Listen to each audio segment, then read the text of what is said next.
Hello, ಶುಭೋದಯ ಎಲ್ಲರಿಗೂ. ಶುಭೋದಯ ಅಂತ ಹೇಳ್ತಾ ಇವತ್ತಿನ ದಿನ ಸ್ಟಾರ್ಟ್ ಮಾಡೋಣ ಬನ್ನಿ.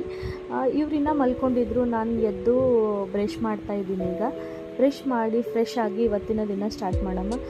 ಏನೋ ಒಂದು ಮಾಡಬೇಕಾ ಅಂತ ಅನ್ಕೋತಾ ಇದ್ದೀನಿ, ಬಟ್ ಗೊತ್ತಿಲ್ಲ, ಮನಸ್ಸಿನಲ್ಲಿ ಭಯ ಇದೆ. ನನ್ನಷ್ಟಕ್ಕೆ ನಾನೇ ಮೋಟಿವೇಶನ್ ತೊಗೊಂಡು ಇವತ್ತಿನ ದಿನ ಸ್ಟಾರ್ಟ್ ಮಾಡಿ. ಹಾಗೆ ಇದು ನನ್ನ ಫಸ್ಟ್ ಮಿನಿ ಬ್ಲಾಗ್ ಆಗಿರುತ್ತೆ, ಪ್ಲೀಸ್ ಸಪೋರ್ಟ್ ಮಾಡಿ ಅಂತ ಹೇಳ್ತಾ ಇದ್ದೀನಿ. ಬ್ರಷ್ ಮಾಡಿಕೊಂಡು ಮುಖ ತೊಗೊಂಡು ಫ್ರೆಶ್ ಆಗ್ತಾಯಿದ್ದೀನಿ. ಈಗ ನಾನು ಎಲ್ಲ ಬೇಗನೆ ಮಾಡ್ಕೋಬೇಕು, ಯಾಕಂದರೆ ಇವತ್ತು ನನ್ನ ಮಗಳು ಸ್ಕೂಲಿಗೂ ಹೋಗಬೇಕಾಗಿದೆ. ಸ್ಕೂಲ್ ಯೂನಿಫಾರ್ಮ್ ಬಂದಿದೆ ಅಂತ ಮೆಸೇಜ್ ಬಂದಿತ್ತು ಸ್ಕೂಲಿಂದ, ಸೊ ಅಲ್ಲಿಗೂ ಹೋಗಬೇಕು. ಈಗ ಫ್ರೆಶ್ ಆಗಿ ನಾನು ದಿನಚರಿನ ಸ್ಟಾರ್ಟ್ ಮಾಡ್ತಾಯಿದ್ದೀನಿ. ಫಸ್ಟ್ ದಿನ ಸ್ಟಾರ್ಟ್ ಆಗೋದೇ ಒಂದು ಗ್ಲಾಸ್ ನೀರು ಕುಡಿಯೋದ್ರಿಂದ. ಹೊರಗೆ ಬಂದೆ, ಸೂರ್ಯನಿಗೆ ನಮಸ್ಕಾರ ಮಾಡಿದೆ. ರಾತ್ರಿ ಎಲ್ಲ ಇಷ್ಟು ಬಟ್ಟೆ ಒಗೆದು ಹಾಕಿದ್ದೆ, ಹಾಗೆ ಒಣಗಕ್ಕೆ ಹಾಕಿಬಿಟ್ಟಿದ್ದೆ.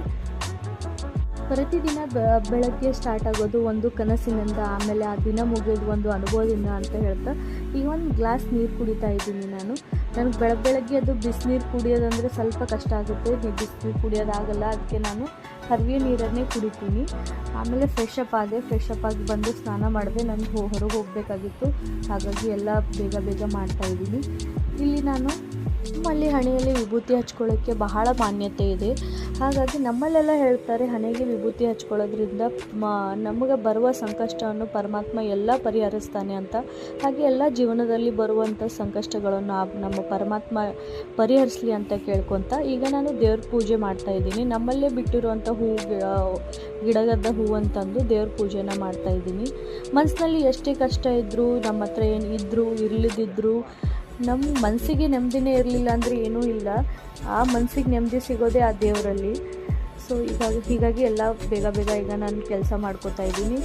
ನಾನಿವತ್ತು ಸೊಪ್ಪಿನ ಪಲ್ಯ, ಆಮೇಲೆ ಸೋಯಾಬೀನ್ ಹಾಗೂ ಆಲೂಗೆಡ್ಡೆ ಯೂಸ್ ಮಾಡಿ ಪರಾಠನ ಮಾಡ್ತಾಯಿದ್ದೆ. ಸೈಡ್ಗೆ ಫ್ರೂಟ್ಸ್ಗಾಗಿ ಪೊಮೊಗ್ರಾನೇಟ್ ಕಟ್ ಮಾಡ್ತಾಯಿದ್ದೀನಿ. ಈಗ ಆಯಿತು, ನಾನು ಎಲ್ಲ ಬೇಗ ಅಡುಗೆ ಮಾಡ್ತಾಯಿದ್ದೀನಿ. ಒಂದು ಸರಿ ಮಾಡಿ ನೋಡಿ ನೀವು. ಆಲೂಗಡ್ಡೆ ಆಮೇಲೆ ಸೋಯಾಬೀನ್ ಹಾಕಿ, ಸೋಯಾಬೀನ್ ಹಾಗೂ ಆಲೂಗಡ್ಡೆನ ಒಂದೇ ಕುಕ್ಕರ್ನಲ್ಲಿ ಬೇಯಿಸ್ಕೊಳ್ಳೋದ್ರಿಂದ ತುಂಬ ಚೆನ್ನಾಗಿ ಬರುತ್ತೆ. ಇದು ಸೂಪರ್ ಟೇಸ್ಟಿ ಆಗಿತ್ತು. ಇದರ ರೆಸಿಪಿ ಬೇಕಾದರೆ ನಾನು ಲಾಂಗ್ ವಿಡಿಯೋದಲ್ಲಿ ಪೋಸ್ಟ್ ಮಾಡ್ತೀನಿ. ಇದು ಸ್ಟಫ್ಡ್ ಪರೋಟ ಇದೆ. ಇದು ಬೇಕಾದರೂ ನೀವು ಇದನ್ನು ಗೋಧಿ ಹಿಟ್ಟಿನಲ್ಲಿ ನಾದ್ಕೊಂಡು ಕೂಡ ಮಾಡ್ಬೋದು. ನನ್ನ ವಿಡಿಯೋ ಇಷ್ಟ ಆದರೆ ಪ್ಲೀಸ್ ಲೈಕ್ ಮಾಡಿ, ಕಮೆಂಟ್ ಮಾಡಿ, ಶೇರ್ ಮಾಡಿ ಹಾಗೂ ನನಗೆ ಸಪೋರ್ಟ್ ಮಾಡಿ ಅಂತ ಹೇಳ್ತಾ ನೆಕ್ಸ್ಟ್ ವಿಡಿಯೋದಲ್ಲಿ ಸಿಗ್ತೀನಿ.